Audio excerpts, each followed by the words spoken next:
Barasanatti ijoollee saba keef kan dhaabbatu hangaftichi guddaan Mikaa'el in ka'a. Raajii Daani'el boqonnaa 12 lakkoofsa 1.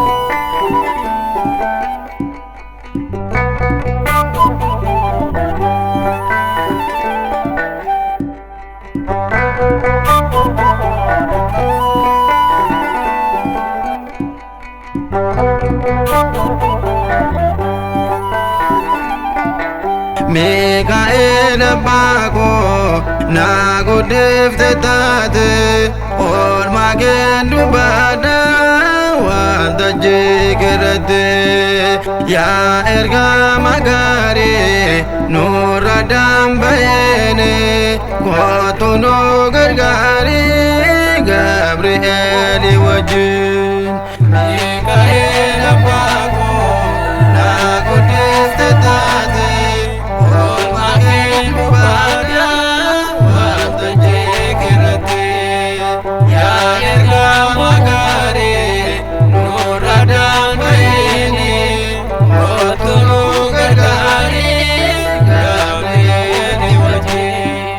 Mikaa'el abbako na guddifte taate oolmaa kee dubbadha wanta jikirratti yaa ergama gaarii nurra dambayeene kootu nu gargaari Gabri'eeli wajjin. Mikaa'el abbako na guddifte taate oolmaa kee dubbadha wanta jikirratti yaa ergama gaarii nurra dambayeene kootu nu gargaari Gabri'eeli wajjin.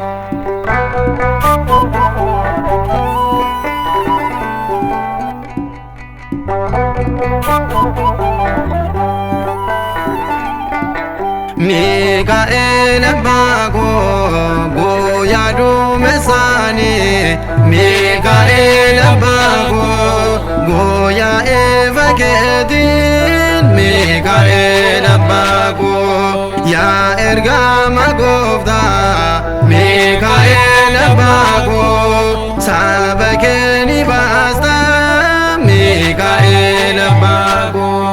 Mikaa'el abbako na guddifte taate oolmaa kee dubbadha wanta jikirratti yaa ergama gaarii nurra dambayeene kootu nu gargaari Gabri'eeli wajjin.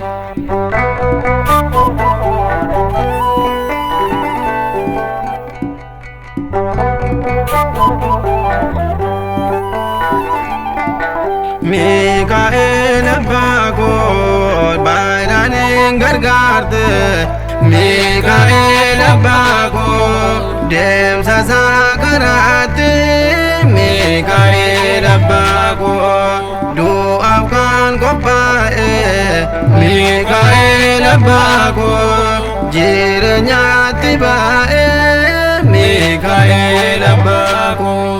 Mikaa'el abbako na guddifte taate oolmaa kee dubbadha wanta jikirratti yaa ergama gaarii nurra dambayeene kootu nu gargaari Gabri'eeli wajjin.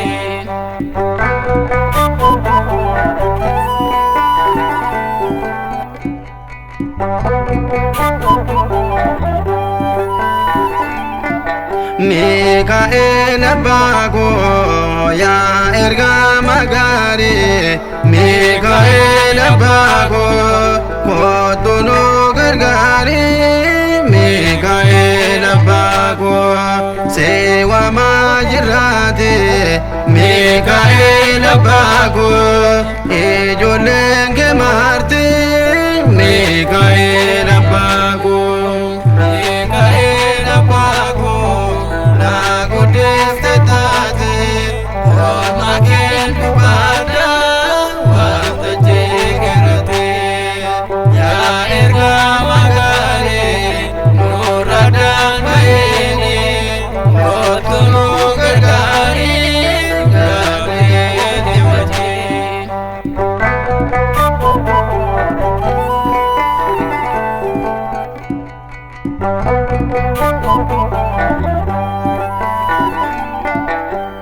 Mikaa'el abbaa koo maalimin mallisa Mikaa'el abbaa koo ajaa'iba ga'aansa Mikaa'el abbaa koo hiikni maqaasaati Mikaa'el abbaa koo galataa waaqaati Mikaa'el abbaa koo Mikaa'el abbaa koo naa guddifte taate oolmaa kee dubaadha wanta jigirate yaa ergama gaarii nurra dambaa'ini mootummaa gargaarii gaariin himate Mikaa'el abbaa koo naa guddifte taate oolmaa kee dubaadha wanta jigirate yaa ergama gaarii nurra dambaa'ini mootummaa gargaarii Gabri'eel wajjin.